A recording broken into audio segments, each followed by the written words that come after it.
In any case,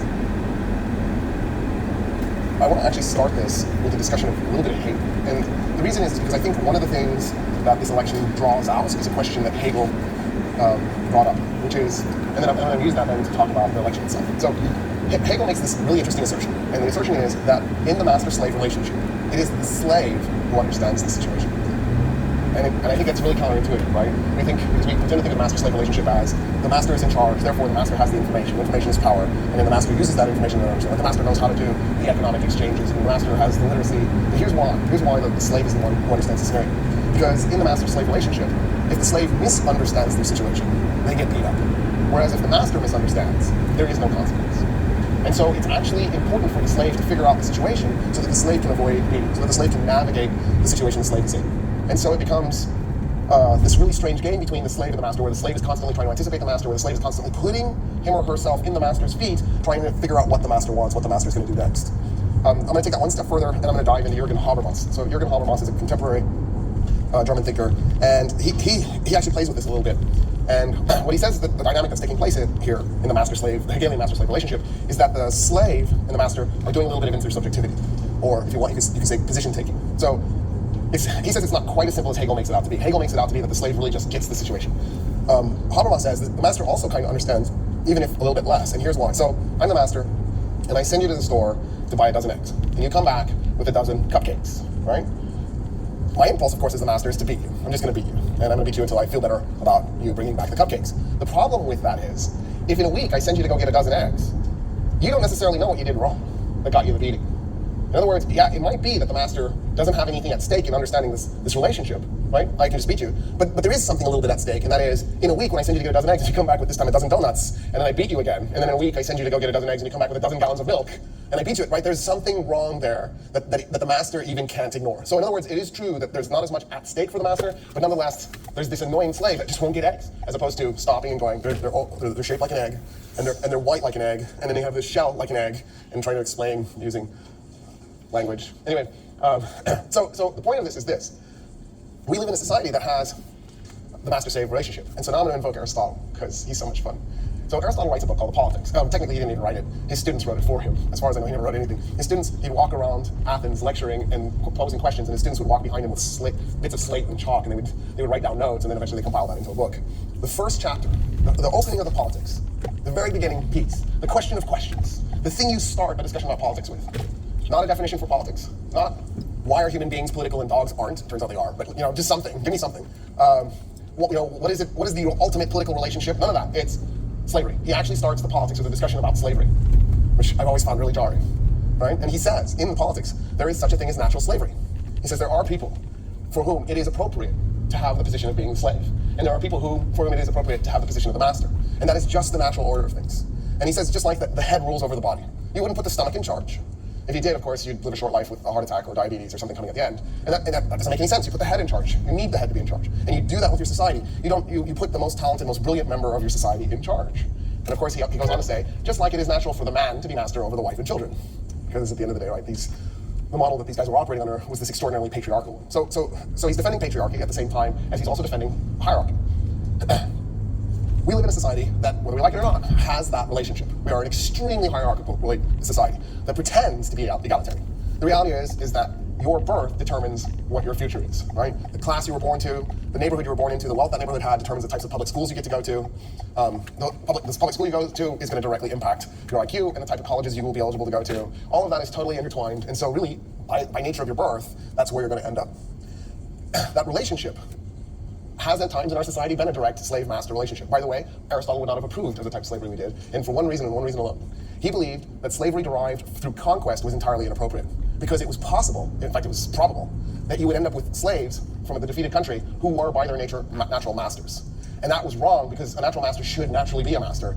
And then you would end up with the possibility, because you might have so many slaves, that there might be some natural slaves within your society who would become master over the other slaves, and then even maybe natural masters. And he said that's just wrong. If you want to have your society operate at the best possible level and you conquer somebody else, you need to let the natural masters from the conquered population rise up. In any case, the reason I'm bringing this up is because I think that's actually what's at stake. That this Hegelian, Aristotelian, Habermasian discussion just took place in this election at a really strange, deep, kind of core level.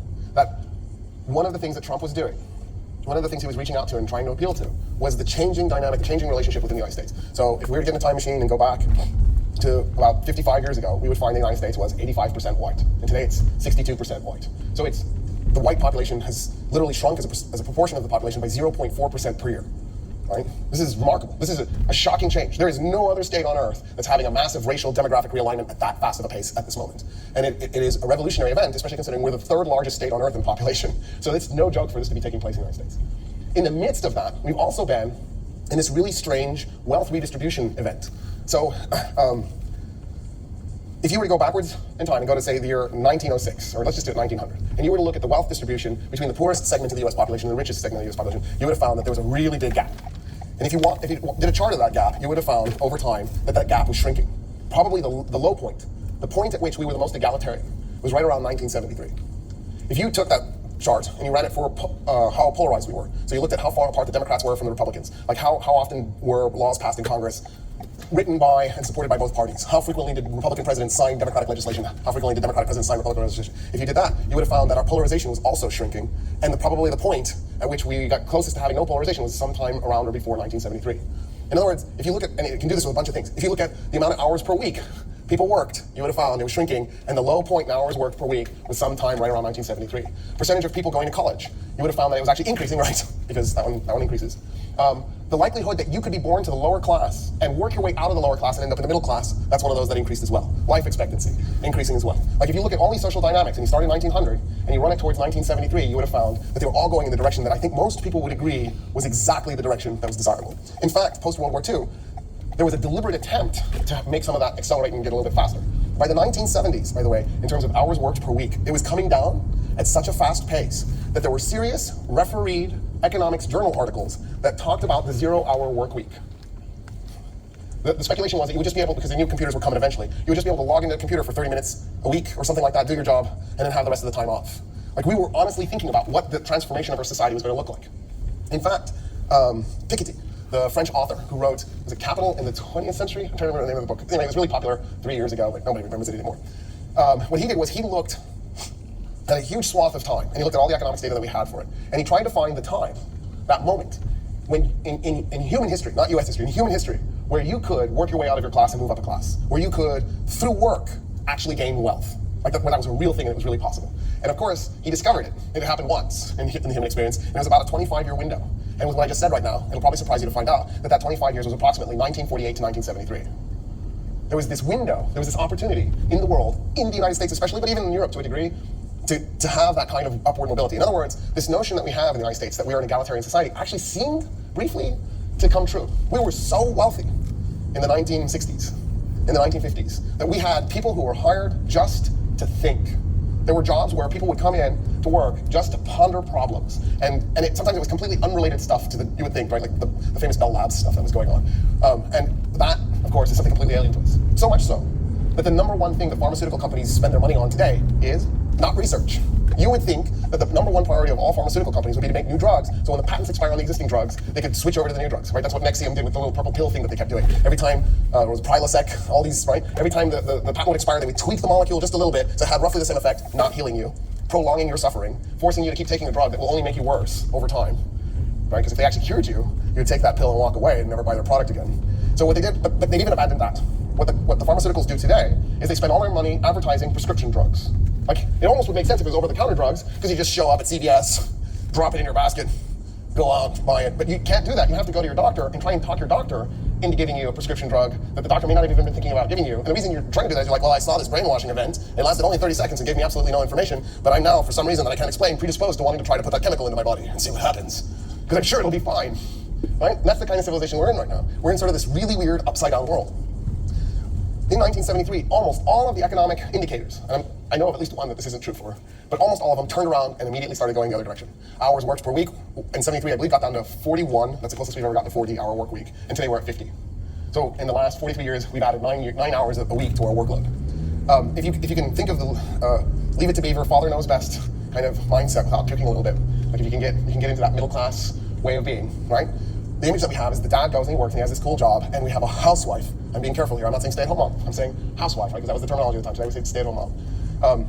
And you could sustain a middle-class lifestyle with that. That was the stereotype, but it was also true to a large degree. Today, most middle-class households have 2 people working, and instead of 2 people working at 41 hours a week, it's 2 people working for a combined total of 100 hours a week to maintain the same level of lifestyle. That, to me, means that the amount of money that we're making today is a fraction of what we were making then. It's about 40%. But in other words, you were making approximately 2.5 times per hour then in actual quality of life money than what we're making today. We're also in debt past our eyeballs. We had debt back then, but not like today. And I don't just mean federal debt. I mean debt for individuals. And I don't just mean car loan, home mortgages and credit card debt, but also student loan debt. In 1973, if I remember correctly, UT's tuition was $70, which I believe if you put it into today dollars would be about $300. So who here would be upset if they were going to pay $300 in tuition? And nobody's raising their hand. That's fascinating. That happened deliberately. Tuition is double charge. So especially for a school that's a state school, like say UT. So UT is already funded with taxpayer dollars. UT already gets research grants. UT in particular gets a lot of money from the weapons industry, right? So we're big into figuring out new and clever ways of killing people in large numbers. So UT is cash flush. It has plenty of money. It doesn't charge you tuition because it's trying to pay the bills. Well, at least pay the professors' salaries because they're really not that fantastic. Don't get me wrong, UT professors. Don't get me wrong. Most UT professors aren't like living below poverty, but. I don't want to make it sound like that they're poor per se, but relatively speaking, as a cost relative to the tuition and the number of students, UT professor salaries is a tiny fraction of the amount of money that's being spent and collected. The reason they're charging tuition is really simple. It does 2 things really. One, it takes you out of the protest force. If you're paying tuition, you have to get a job. If you have a job, you have less time, you have less energy, you have less motivation to go out and organize and protest. And right, when we began ramping up the public school tuitions was in the early 70s in the aftermath of the 60s. This was deliberate, it was on purpose. The goal was to get you so that you wouldn't do another 60s. Another thing that it does though, and I think they didn't realize it at first, I don't think this was as deliberate, but I think once it started to happen, they realized, oh, this is cool. If we can saddle you with a bunch of student loan debt, so that after you get out of college, it really basically forces you to go into the workforce, not necessarily in the job you want, but the job you get. You can't be picky, because you've got 6-month bridge from leaving school to get a job, right? And then that way, it also puts you in a state of sort of debt peonage. It's not quite debt peonage because there's no debtor's prison at the end if you screw up or lose your job, but nonetheless, there's an incentive, there's a motive to make sure that you go for the highest paying job and try and knock out that student loan debt. All right, so back to this hierarchy thing. So actually, really back to what this does for today. So when Trump got up in front of the U.S. and said, "I want to make America great again," one of the reasons why it resounded, one of the reasons why people heard that, and I'm going to bring us back jobs, and we're going to do steel and coal, we're going to do 19th century economics right here in the 21st century, like you've never seen it before, and be tremendous, bigly wonderful. It's true. It's true. One of the reasons why that resonated with voters, one of the reasons why that really made sense was, first of all, you had the Rust Belt states, the states where we had industry at one point and then intentionally deindustrialized. So states like Ohio and Indiana, right? States like Wisconsin and Michigan. Donald Reagan, who was in the Ronald Reagan administration, he had a cabinet position in 1983, invited top business people, CEOs, to a conference where he actually encouraged them to take the businesses out of the United States to move manufacturing overseas. And the idea was that if you took enough manufacturing out of the United States and you got rid of those jobs, you could then come in and break the unions. But once the jobs were gone, the unions would be gone. And one of the reasons why the Reagan administration was so keen to break the unions was to make it so that you could pay workers less money. Right? They had made the decision that workers were too expensive in the United States. Workers getting the kind of pay that they were getting in the 1980s that caused Donald Reagan to say, I'm going to break the back of the American worker class in the Reagan administration. The reason we had gotten there is because of what triggered Piketty's 25 years of prosperity. So in the 40s, in the aftermath of World War II, we realized that World War I was like our debutante ball, right? That's when we sort of came out, in many ways the Spanish-American War was our debutante ball. I'm trying to come up with a good metaphor for this. Anyway, so Spanish-American War, we're like, we're here. And then World War I, we're like, here we are again, late, but just in time. And then World War II comes along, and we're like, here we are, and nobody else is here. It's just us. We dominate the world. We own you, and by the way, if you make us back, we'll drop a nuke on you. In that moment, we were cash flush. We had an economy like nobody else in the world had. We could do things. We could imagine things. We could imagine such amazing things. We could imagine, for example, putting people on the moon. Like this was the time period when there was no bound to our imagination. We were as late as the early 70s imagining space bases on the moon, where the moon got knocked out of orbit and hurtled off into space and became a giant traveling spaceship. And it didn't occur to anybody that was weird that would happen in 1999. You know what I mean? Like we really thought we were going to go someplace. We thought by 1999 we were going to have vehicles that buzzed around. I'm so glad we got. I see the way you drive wire on the road. Like you need to get roof insurance. Oh, another car came through my attic again today. You know what I mean? Like, anyway. A decision was made. A decision was made to dump a lot of money into the United States. Really, the decision had been made in the 30s, but it accelerated in the 40s and the 50s. To build infrastructure, to advance the United States technologically, to dump a bunch of money into research. But also, a decision was made to grow and make the middle class really, really, really big. Now, this wasn't because we were like, oh, Aristotle said you should have a big middle class. I doubt we read Aristotle. You know what I mean? I mean, there was 10 people maybe who had. It was actually a mathematical calculation. It was actually an economics thing. Here's the thinking. It's going to sound crazy. Tax the hell out of the rich. And Eisenhower did. He took the tax rate for the top tax brackets, to 92%. I just feel like I need to let that. So if you made $1.25 million, right? So 125,000, drop the 250,000 off. The million and 250,000, drop the 250,000. That million, you walked away with 80,000. The other $920,000 ended up in the federal government. Eisenhower was a conservative Republican who was backed by businessmen who approved of the 92. Actually, they whined. They said it was too high. And so in his second term, he lowered it to 91%. Give everybody a little bit of a break. And that's when our economy was booming. That's that 25-year span. That's right. That's 8 years right in the middle of that. And the reason why our economy did so well, it was like this. So you're rich, you're paying big taxes. Big taxes build things like the Eisenhower interstate system, new airports, and it expands the ports, builds infrastructure for industry.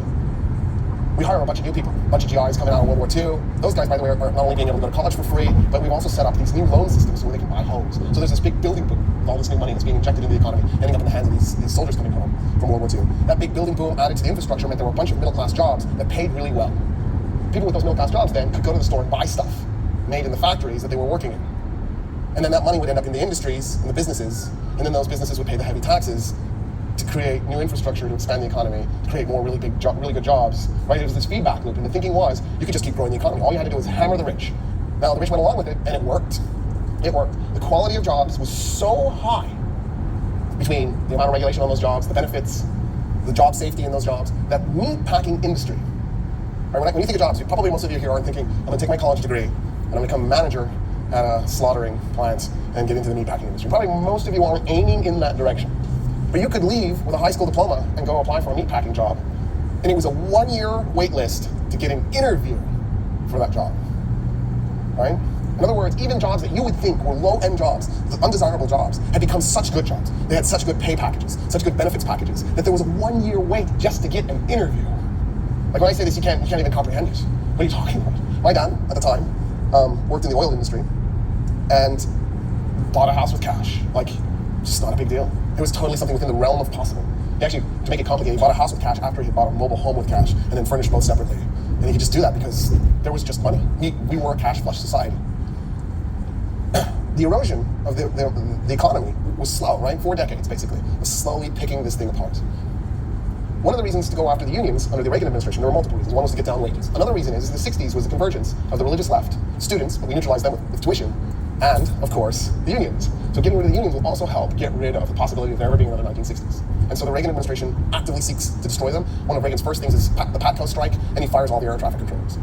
The irony of ironies is President Reagan had been the president of the Screen Actors Guild. If I remember correctly, for 7 years. He was actually a union member. He was actually a union president at one point. But we won't point out the hypocrisy anymore than we have to. Okay, I will every chance I get, because it's not my thing. And then, of course, the religious left was turned into the religious right. So that was the three-pronged attack to destroying the possibility the United States ever experienced in the 60s. Was take out students, take out the unions, and take out the religious left. In fact, ally with the religious left, make them into the religious right, and boom, we've got Republicans, more of them, and you can go after the students and the unions together as a team. In any case, when the Trump supporters that some of you are freaked out about for having voted for Trump were supporting Trump, the reason is because they directly experienced that economic downturn. And but here's the thing that goes wrong. Here's the thing where they go haywire on. And then they blamed it on gay marriage and immigrants, right? The economic downturn started really in the Nixon administration, and it was exacerbated by Reagan's attack on the unions, and mostly because his method for destroying the unions was to get rid of the jobs, so it was doubly catastrophic. Not only did you lose your union, but you lost your job. In fact, one of the targets of the Reagan administration, of all places, was the universities. So when Reagan became president, universities hardly had any adjuncts. I want to say it was something like 10% of the university professors were adjuncts. Today, it's 76% of the university professors are adjuncts. The average adjunct makes $15,000 a year with no vacation time, right? And no benefits. Of course, they don't need vacation time, but they don't get any benefits. 15, no benefits. 76% of professors. In other words, we've seen not only the loss of jobs, but the catastrophic crushing of the quality of the jobs that existed. Pilots. The average pilot now is a part-time employee making about $15,000 a year. Airplane pilots, like the cool prestige jobs, the ones that you go, when you're a kid, you dream of, have turned to crap. Those meatpacking industry jobs, those are now pretty much done largely by illegal aliens. Because nobody in their right mind would work that little in a job where body parts occasionally come off because you get cut, right? To be around the slaughtering of animals over and over and over again. It's just not for that kind of wage, and so y'all won't do it. And I tend to blame you. So when those Trump supporters come out and say, we need to make America great again, for them, there was in fact a serious downturn that they can point to because they directly experienced it. And so I think one of the things I keep seeing is I don't know what people are talking about. Oh, I'm telling you what they're talking about. There really is a legitimate complaint here. The weird thing is that in this case, Reagan and Nixon are the guys who initiated this downturn. And Trump is that kind of a politician. He even says that he wants to follow in Reagan's footsteps. He says, I will be the best thing since Reagan. And so this is one of those weird situations like Brexit. And of course I'm going to bring Brexit into this talk because 2016 is just one of those years where every vote that you look at, you go, why? I don't understand. Like Duterte in the Philippines. Just, what are you doing? What are you doing? Why? And then Brexit. Like I called Brexit, I got it right, even though I know I was bucking the polls. But the reason is because I have no faith. Well, I do totally. I think you're totally predictable. That 9 times out of 10, you will do the worst possible imaginable thing. So I totally have faith in you to do the worst possible imaginable thing. So that's why I believe Brexit would happen. The reason Brexit happened boiled down to 3 major issues. One was the Syrian refugees. The Syrian refugees had nothing to do with Britain being part of the EU. It had to do with a 1951 UN treaty they signed, that the whole world signed on to. That's sad, that if refugees show up on your shores, you have to take them in. And you go, why did the world do that to us? They took away our sovereignty. Well, because, I don't know if you remember this, but there were all these Jews trying to get out of Europe in the 1930s and 40s, and the United States and Great Britain went, no. Oh, unless you're rich. Okay, come in. Oh, college education? A scientist? Yeah. Philosopher? Okay, sure. Right? In fact, not only did we block letting those Jewish refugees into the United States in 1939, a poll was done to see how Americans felt about bringing those refugees in. In 39, would have been a great time for us to bring in a few. And 2/3 of Americans said absolutely not.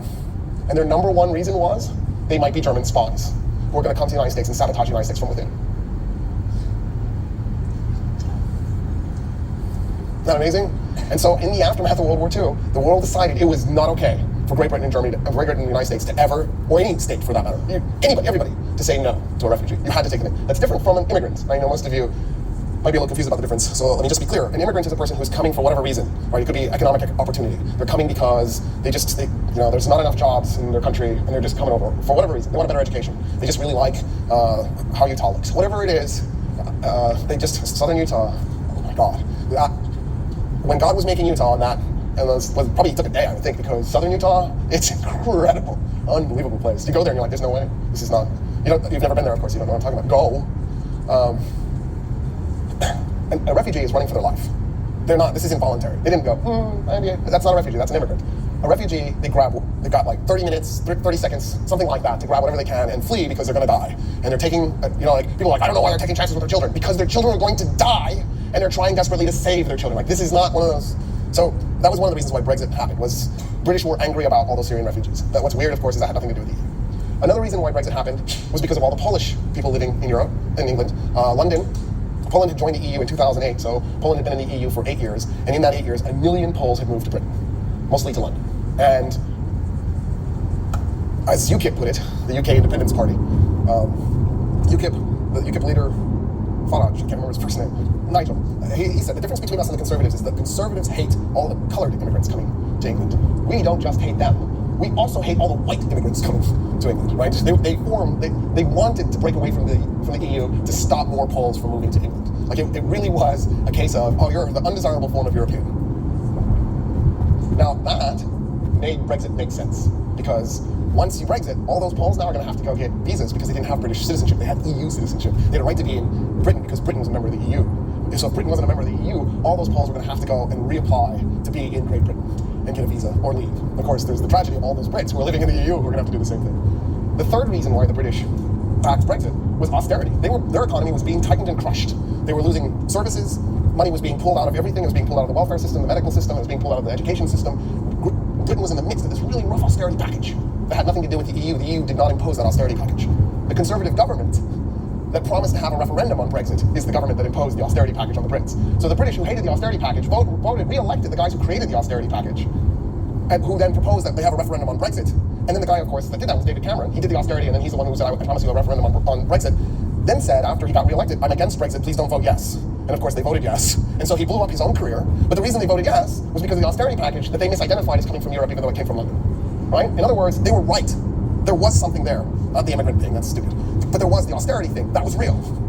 They were being crushed. They just misidentified where that crushing was coming from. So then there's this next step. The next step is that we live in a society, we live in a world, the United States and Great Britain, where we do this spin thing, where everything is deflection, where facts don't matter, where data is unimportant, where studies don't account for anything. So my favorite of these is there's voter fraud. The study was done. It's looked at the last few elections. A total of 1 billion votes were examined. And they found 31 cases of voter fraud out of 1 billion.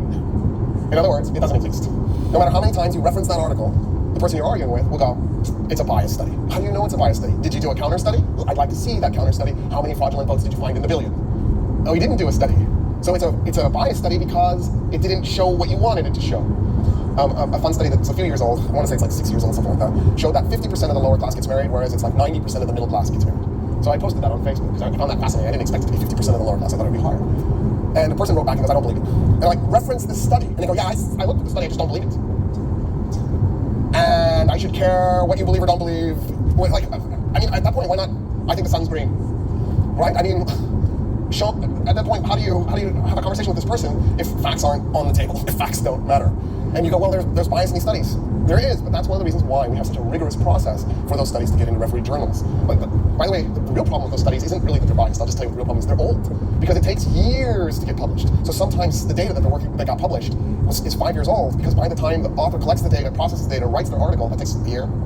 And then by the time they go through the 2-3 years of the refereeing process, and then by the time they spend the last year getting published, which by the way is at their expense, those journals don't pay their authors anything. You pay the journal to get it through, and you're going to get criticized and brutalized the whole way. Like those researchers aren't doing this because it's somehow advancing some kind of weird cause. They're doing this because this is what they do. They're researchers. Like they dedicated their life to this. And you go, well, they have a bias. There is no doubt everybody has a bias. The problem is when the data is staring you in the face, it's really hard, especially once the referees look at the data for you to slip something through. I'm not saying it doesn't happen. It does, and you can point to those cases. I'll give you an example. So a few years ago, a study was conducted at Harvard about austerity and whether austerity was good for an economy or not. And by the way, this study ended up getting enough attention that governments around the world actually went ahead and did austerity based almost exclusively on the study. The study said austerity is good for an economy, that cutting social services, cutting education, cutting infrastructure development, cutting maintenance, that if you do that, it will actually improve. Like, who thinks this? How did you get there? It turns out the researchers have manipulated the hell out of the data. So you can find it. I'm not saying it doesn't exist. It turns out austerity is the worst thing you can do to an economy, unless you like them crashed. In any case, I want to get back to my original thing, which was this perception thing.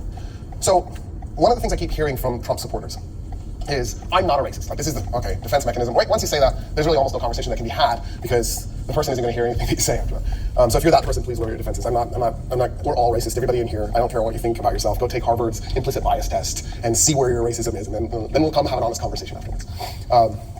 So I'm not pointing fingers at anybody, I'm pointing my fingers at everybody. Myself included, just so we're clear, I don't want to be freaking out, more than you already are. When you say, for example, that Mexicans are rapists and drug dealers, right? It's not an innocent comment. You are making across the spectrum attack on a whole group of people. There's no way any rational, reasonable person could believe for a second that that was an unbiased statement, especially if you do the data thing. It turns out immigrants commit crime in the United States at a lower rate than we do. So for example, if you wanted to lower crime in the United States, a fast way to do it would be to eject people like me and bring in a bunch of immigrants. It will go down. So the data doesn't bear out the statement. And so at that point, you have to ask yourself the question, why are you making the statement? So the thing I keep hearing from the Trump supporters is, I'm not voting for Trump because he's racist, I don't care about that. I'm not voting for Trump because he's a sexist, I don't care about that. I'm not voting for Trump because he hates certain religious groups, I don't care about that. I'm voting for Trump because the economy is crap and I want to hurt the people in Washington, D.C. But that's not what's being heard. What the slave is hearing, right, in this situation, what the person in the position of weakness is hearing, because white males dominate the society, period, is it's a referendum on who's a first-class citizen and who's not. That's what they heard. They didn't hear the economy's crap. I'm going to vote for the guy who looks just like the guys who made the economy crap to begin with. They heard Mexicans cannot ever be first-class citizens, especially when that judge, his ancestors were Mexican. So you could be born and raised here, become a judge, and people are still going to go, no, you're not really one of us. And of course, that then applies to blacks. It applies especially to Muslims and Arabs. Just because you're Arab doesn't mean you're Muslim, by the way. 3/4 of Arab Americans are Christian. But that's the nice thing about racism. Again, facts don't have to play a role. The majority of Muslims in the United States are not Arab, right? So the weird twist of your hatred for Arabs and your hatred for Muslims and how you've tangled them together, it's okay, it doesn't matter. I kind of don't want you to sort it out if you're one of those people anyway. What's the point? The fact that you're even having this conversation is kind of bizarre. If you're of that group, what you heard in that election was, you're not even a second-class citizen. You're at best a third-class citizen. You will never be accepted. You will never integrate in. This is a white country. It was make America white again. It was not make America rich again. It was make America white again. What people of color heard, what non-Protestants heard, although not all non-Protestants obviously, but the ones who were paying attention, was that this is a white, heterosexual, male Protestant society. And if you don't fit that criteria, you don't matter. We don't care about you. Right? I said third-class citizen because I want to make sure to make women second-class, because that also obviously came up. We not only had a candidate who said that it's okay to sexually assault women. Now, admittedly, he did it in a private circumstance, but it's out now, so the whole world knows what he thinks. But we also had a candidate who had charges of rape on a 13-year-old girl, and even though she's dropped the charges, the fact that it was going to go to court means that it had actually gone through a process of, a filter, that there was some possibility that it was the case. If I were him and I were innocent, I would have wanted it to go to court, so I could clear that off. We're going to always doubt. We're going to always wonder, right? It's out there. So what the voters did, by voting the way they did, was they said to people of color, you're third class, women, you're second class, but us white men, we are set. Now you say, but there were people of color who voted for him. Absolutely, absolutely. One of the original 300, so the 299 Anglo families who moved to Texas, was a guy whose last name is Gross. I think that's how you pronounce it, Groce. When Gross came over with his slaves, he treated his slaves basically as autonomous units. They were his slaves, but they had an enormous amount of freedom. I'll give you an example. He settled somewhere near Brenham, and at one point there was a Native American raid at a plantation somewhere near Washington on the Brazos. And he took like a dozen of his slaves, don't quote me on that number, but it was a number like that, and he armed them with firearms and told them, you go up to that plantation by Washington on the Brazos, and you help so-and-so shoot those Native Americans, and come back. And they did. Right? Doesn't that contradict everything you think you would know about yourself as a slave? Like you're like, no, if I was a slave and I was hanging out with 12 other armed slaves and there was no white person supervising us, I'd have just taken off running. And apparently that's not what people do all the time. They just do it some of the time. If human beings didn't have a little bit of the slave in us, civilization wouldn't work. You wouldn't obey cops. You wouldn't obey your teachers and your boss and your parents. There's a reason why Aristotle talks about a slave-master relationship, because at any given moment we do yield our authority to another and submit. It's how civilization functions. It's a necessary thing. It may not be as far as Thomas Hobbes goes, but I'm totally going to invoke Thomas Hobbes. Thomas Hobbes says that in the state of nature, and what he means by that is before there was civil society, what we had was a state of war. In that state of war, there was no good, there was no evil. There was no right, there was no wrong. There was no order, no law, no justice, no productivity.